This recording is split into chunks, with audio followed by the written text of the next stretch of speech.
Tu diras rien, hein? Faudra rien dire à personne. Ok. Comment est née cette idée? Comment est né un petit peu le projet de faire l'histoire d'un type doué un peu de super pouvoir une fois qu'il est mouillé? L'idée est venue d'une image donc d'un homme qui glisse dans un cours d'eau, mais dans un cours d'eau dans lequel personne ne se baigne en fait. Donc c'est venu comme ça de l'idée d'un décalage entre une image qu'on connaît, quelqu'un en maillot de bain, et puis voilà, quelqu'un qui est là, on ne l'attend pas en fait, que ce soit un lavoir, un ruisseau ou un torrent de montagne, c'est venu de là. Et après, mon goût pour l'acrobatie, les choses comme ça un peu extraordinaires, un peu magiques, c'est greffé à cette image pour faire ce personnage voilà, dont toutes les aptitudes décuplent au contact de l'eau. Et ça s'est imposé directement, que ce soit vous qui jouiez le personnage, ou vous avez réfléchi avant à des acteurs? Ça s'est imposé à l'écriture parce que j'ai pris l'habitude, pour ne pas dire le goût, de jouer dans mes courts-métrages. Donc ça s'est imposé dès l'écriture, puis j'ai un gros moment de doute en me disant que ça allait être trop compliqué pour ce premier long-métrage de faire tout en fait. Et puis on a essayé de rencontrer des acrobates acteurs ou des acteurs un peu physiques. Et puis en fait, quand on a su que le film allait se faire, il y a eu une évidence pour tout le monde il fallait que ce soit moi qui joue. Et est-ce que justement le fait que vous veniez d'une famille de théâtre, du milieu du théâtre où vous avez baigné, ça aide pour travailler avec le corps, ce que souvent n'ont pas les acteurs de cinéma ou moins? J'y avais pas pensé, mais c'est juste. Et c'est vrai que dans le théâtre, il y a... Et surtout dans le théâtre que faisaient mes parents.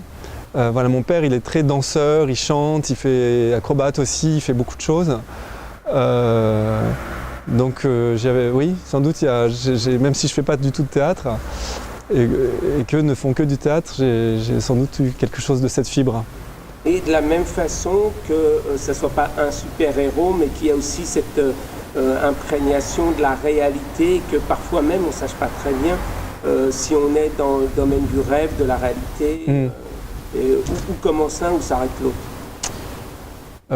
Oui, moi je savais que je voulais que même le surnaturel soit réaliste en fait. C'est-à-dire que pas d'onirisme avec des ralentis ou des choses comme ça, mais qu'on ait la sensation que ce que fait le héros, on pourrait presque le faire, ou en tout cas que si ce héros existait avec ses forces décuplées, il sauterait de cette manière, il nagerait de cette manière, il grimperait de cette manière. Vraiment, donc on a travaillé les effets spéciaux, les cascades pour vraiment rendre un rendu humain en fait, même là où en fait aucun homme ne peut faire ce que le héros fait. On a l'impression aussi que c'est un petit peu une espèce de Zarathustra qui descend de sa montagne et qui va vers les hommes. Est-ce que ça s'est imposé à l'écriture aussi dès le début? Alors je ne me l'étais pas dit comme ça, mais tout à fait, il y a vraiment dans le film ce mouvement du personnage qui est un peu en lui, qui est un peu dans la retenue et dans la gêne de ce don, de ce truc qu'il a et qui l'handicape, enfin qu'il le voit comme presque une malédiction, on va dire. Et dans le film, il y a ce mouvement vers l'autre, en fait, et l'envie de tester ce qu'il a avec, via le regard de l'autre, le partage.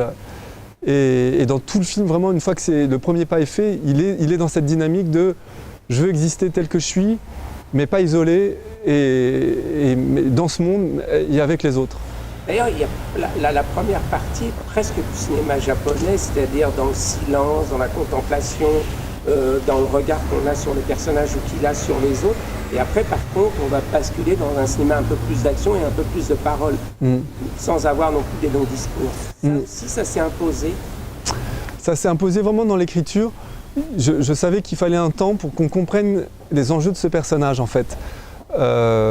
Donc tout ce temps un peu lent, on va dire, au début, nous le présente dans des micro-détails, dans des situations avec l'autre, la logeuse qui lui propose de dîner, lui qui dit « non merci, une prochaine fois, promis », sa politesse, son envie d'être discret.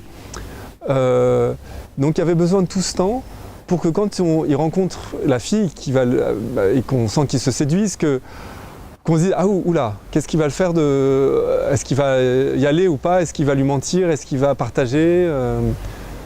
Et après, je voyais aussi le film comme un lent crescendo. On s'en rend pas compte, mais ça monte avec la fille, puis après il y a cette poursuite à la fin avec les gendarmes et tout.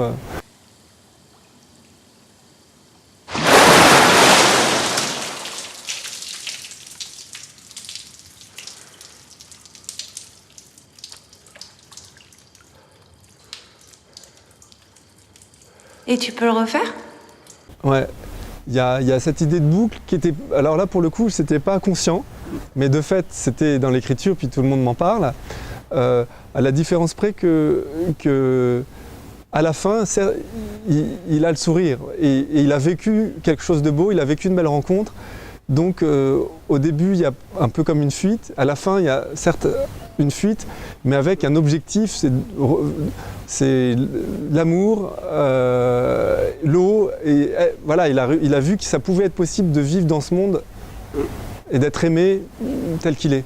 Et vous auriez pu d'ailleurs laisser un peu en ouverture, savoir où il allait, ou enfin que le spectateur ne sache pas, est-ce qu'il allait rester avec elle ou partir. Mais ça s'est imposé le choix qu'il reparte. En même temps, je trouve que elle peut aussi le rejoindre dans ce havre de paix, hors le monde un peu quelque part. C'est-à-dire qu'elle retourne sur la montagne avec lui. Oui, après je pense que le fait que ça semble hors le monde, cette fin, c'est parce qu'il se cache. Et on est là presque dans le registre policier. Mais on peut imaginer qu'une fois réacclimaté, assimilé dans ce milieu, il va peut-être redescendre et ça sera peut-être moins violent, il mettra peut-être moins de temps à redescendre de sa montagne. Et puis il sera plus tout seul déjà aussi.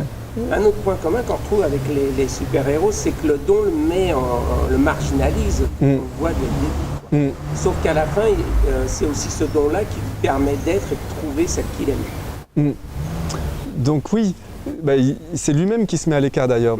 Peut-être qu'il imagine que si les gens savaient, il serait rejeté, il serait jeté des pierres, on ne sait pas.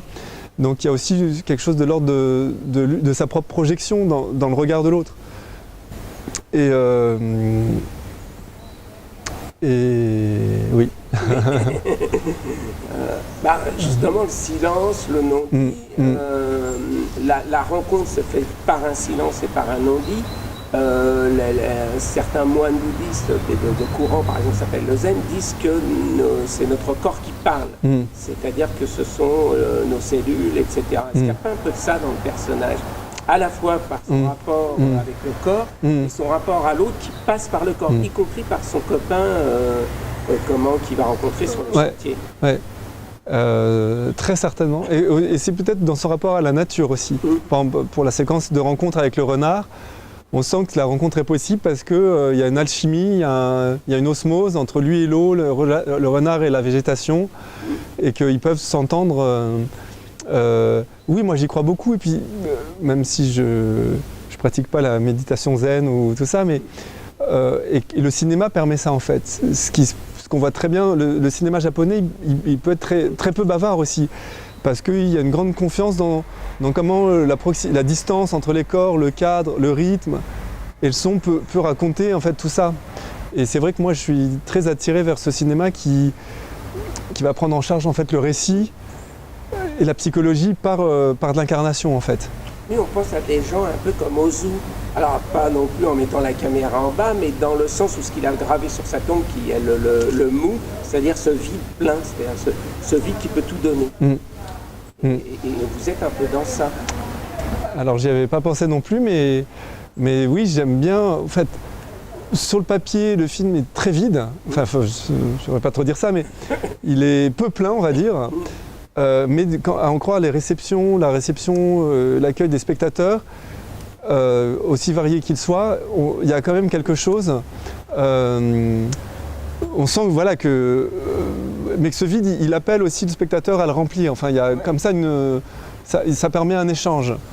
En fait, quand on fait sérieusement les choses et qu'elles trouvent une forme de justesse, même s'il y a très peu de choses, il y a un effet de miroir qui peut se produire et